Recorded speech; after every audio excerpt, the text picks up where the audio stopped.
Добрий день. Good afternoon, I want to thank everybody who joined us.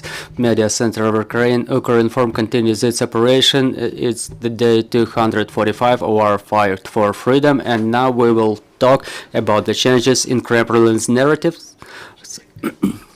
We're having Vadym Denysenko on air, the executive director of Ukrainian Institute for the Future. Mr. Vadym, good afternoon. Good afternoon. Mr. Vadym, the rhetorics of Russia within the last weeks has changed for a little bit. If previously they threatened all the world with the use of the nuclear weapon, now all the propagandist speakers and the government officials are talking about use of so-called dirty bomb by Ukraine. What does it talk about, this change of narrative, and what should we expect from this position? We should divide two things. The first is the internal and the second is external rhetorics of Russian. If we talk about the external, starting from the moment when they started talking about the dirty bomb, talking to their partners in United States, France and Turkey, they started talking actively about Russia's readiness to negotiation. The same was repeated on the very next day by Gerasimov and by Lavrov. They started using those statements recently very actively, telling that Ukrainians want to use the dirty bomb, which nobody in the world believed to. And this is just the entourage to avert the attention from Russia's as aggressors. And the second subject is they want negotiations. We clearly understand that there is no firm grounds for negotiations. There is no issues to hold negotiations about. So it's just their attempt to sit at the negotiations table.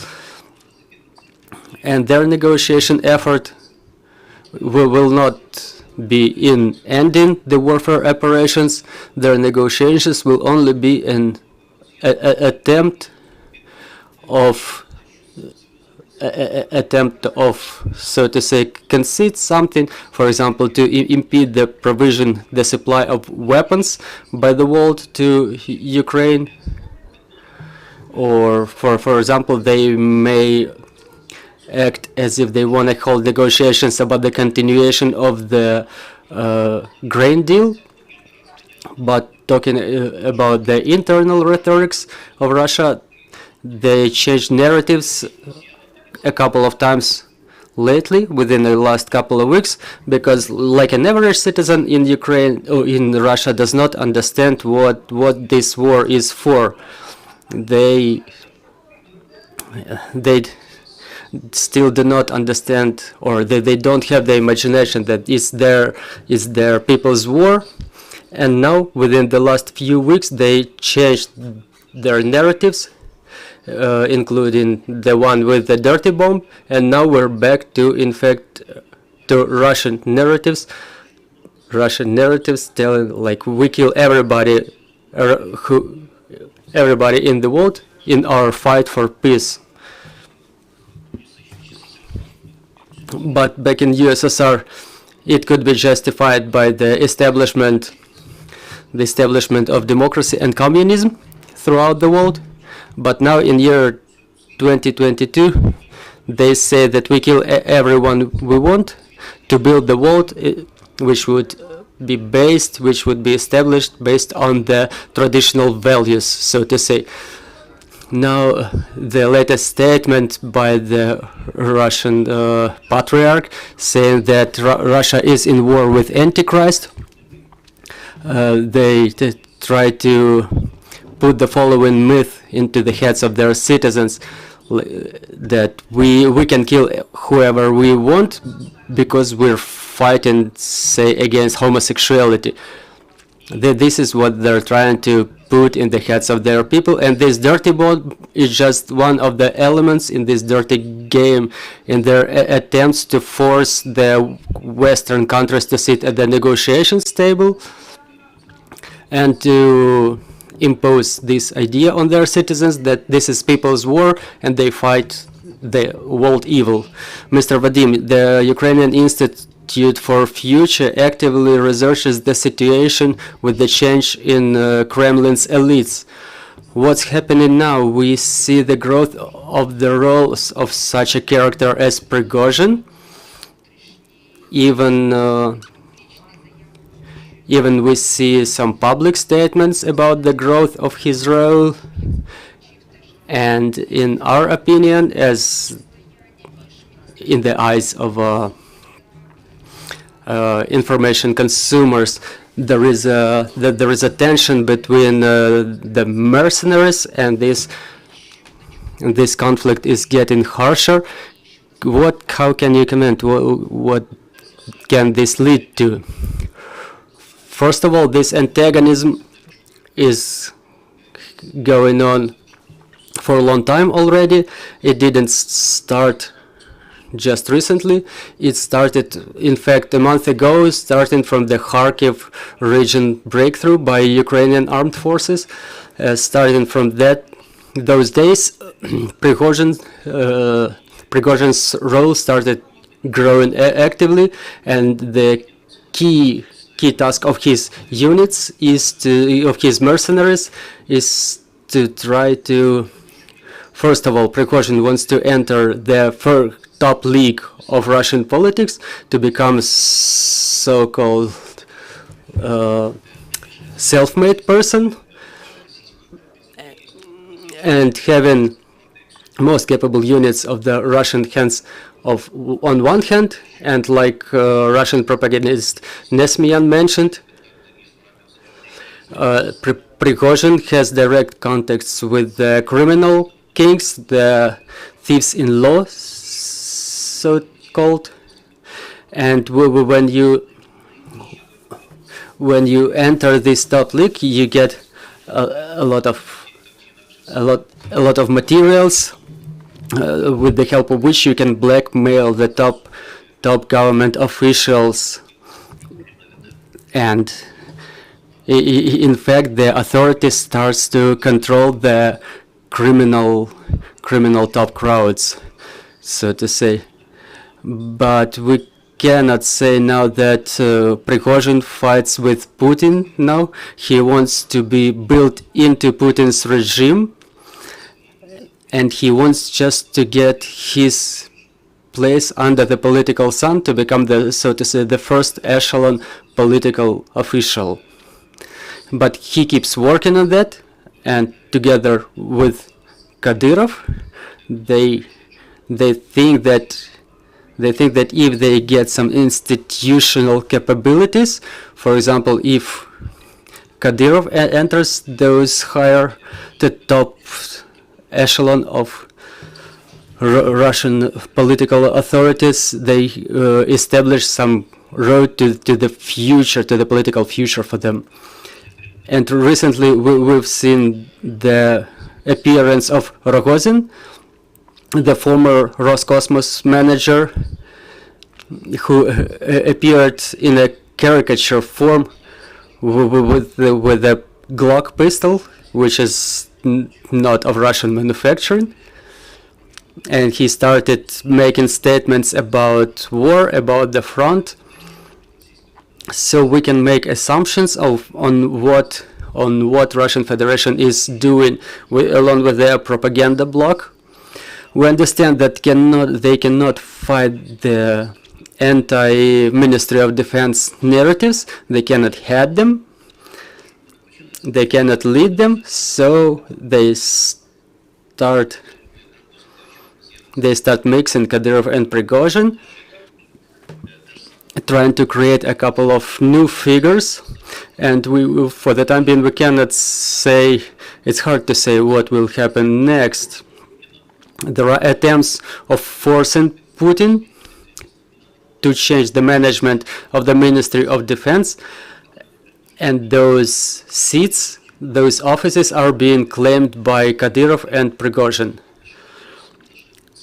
but for the time being, the change of the way is something that will not happen to them. Mr. Vadym, all the experts share the opinion that the elites of Putin, they are divided into two groups, hawks and pigeons. Both groups understand that they cannot lose, but they see different ways out of this situation. Both Kadyrov and Prigozhin, we may say that we can refer them to the hawks group who want to fight until the very end, but another group is pigeons who want to stop the war. So what's going on in that group? Well, there are no hawks and pigeons. It's not more than a figure of speech, than a metaphor. There are just the groups of influence who fight for their place under the sun within the framework of Putin's system, and they are not ready to leave this Putin system. So we can say that there is Prigozhin and there is Kadyrov who elbow their way to the higher echelons of authorities, and there is another group, so to say, like Peskov, who upon consent of Putin, they enter some public discussions trying to balance them. As of now, due to the fact that starting from the Kharkiv breakthrough and starting from the mobilization, de facto Putin is ready to take some involuntary decisions, but rather he takes his resolutions based upon the actual events, on what's happening in the on the front lines. Now, with the resources that Putin has at his hands, for like Prigozhin's Wagner and Rosgvardia, it doesn't still mean that they will not turn immediately into people who would not be ready for negotiations. The war, they fight for their place under the sun to institutionalize themselves and turn themselves into heavyweight political figures. What's your estimates of the mood of Russian society? Did it change with the start of mobilization? Unfortunately, we can say that any protest tune in Russia does not exist, and unfortunately we cannot forecast any that would be resultant from mobilization. The situation with the mobilization is stabilized for the time being. What does it mean? It means that this Russian society accepted the opinion that the government has a plan B. In fact, there is no plan B, and they think that the shelling of our energy infrastructure is this plan B. And maybe they think that the mobilized ones will change the pace of war, the way the war is going on. Putin is just taking a small break, and he thinks he has enough time to change something inside of his country, in his ranks. And the population believes that with this plan B, they may end the war soon. For example, if we use this plan B, so unfortunately Putin still has these problems even using this plan B. Now we see a conflict surfacing inside the Russian army. We see information about the mass shootings in the polygon. Like yesterday there was a video about Russians beating one of their Muslim comrades. Can we forecast that the scale of these conflicts will grow? I hope very much that the scale of these conflicts will increase, because it will lead to internal breakdown in the ranks of Russian armies.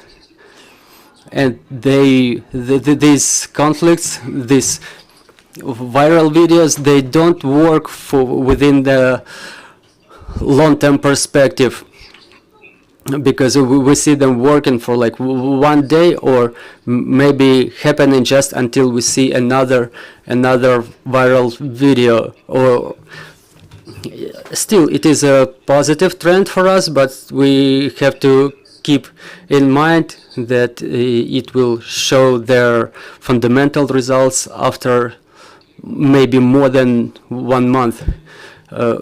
Dear colleagues, your questions. Vitaly Holop, Ukrinform.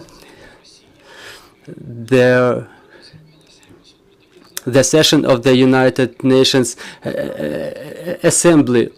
What could be the argument of Russia regarding the dirty bomb? What could be their allegations? In fact, well, first of all, we have to understand that they didn't even think a lot about the legend, about documents. We've seen them,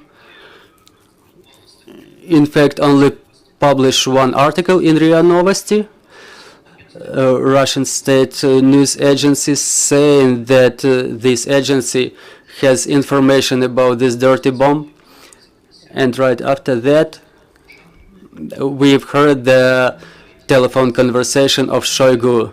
So that they did not seek any support with a plan B. They just made up this story to make the information noise. So it was only done with a view of this information campaign based on the information noise. Another question specifically about RIA Novosti, that they claimed that this program was immediately wrapped up in Ukraine. Was it an attempt to make their way out of this dead end, or was it just another news for their internal consumer?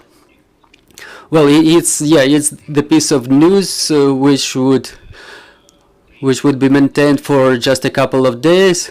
For example, they will tell that Ukraine started wrapping up the program, but haven't wrapped it up in full yet, just until another news, another sensational news surfacing.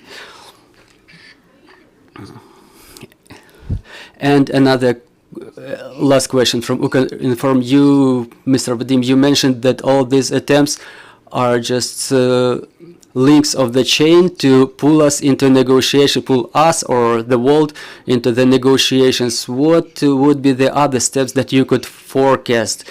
Well, what else can they do in future to get us involved in negotiations with Russia? I don't think that we will find anything new from the Russians, because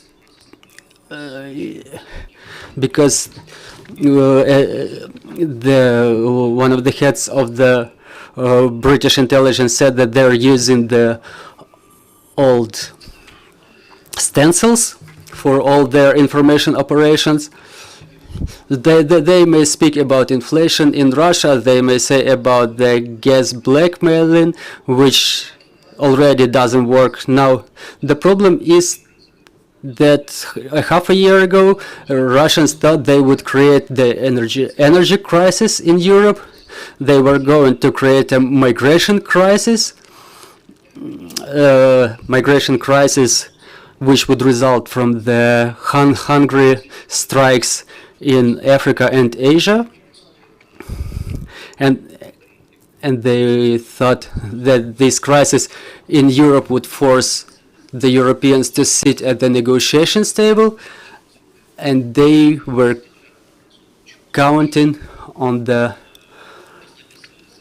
worldview crisis, on the ecological crisis, because the green parties are very powerful in Europe, and they thought they would be able to create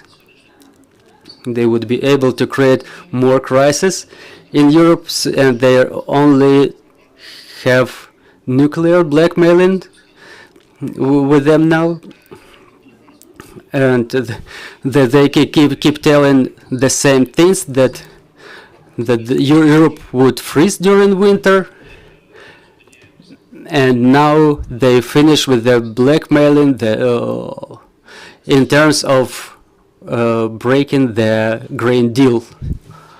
Newspaper Asahi Shimbun, and my question is about the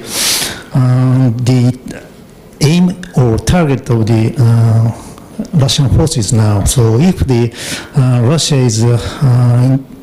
if Russia intends to delay the situation developing by the disinformation war, but after that, what is the real target of the Russian forces? Are they only waiting for the winter, or somehow they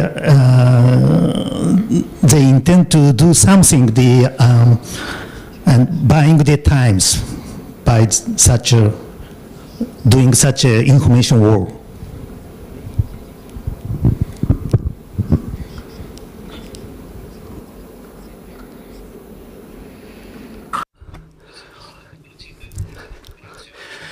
Well, the target of their information operations is to get everybody involved in the negotiation process.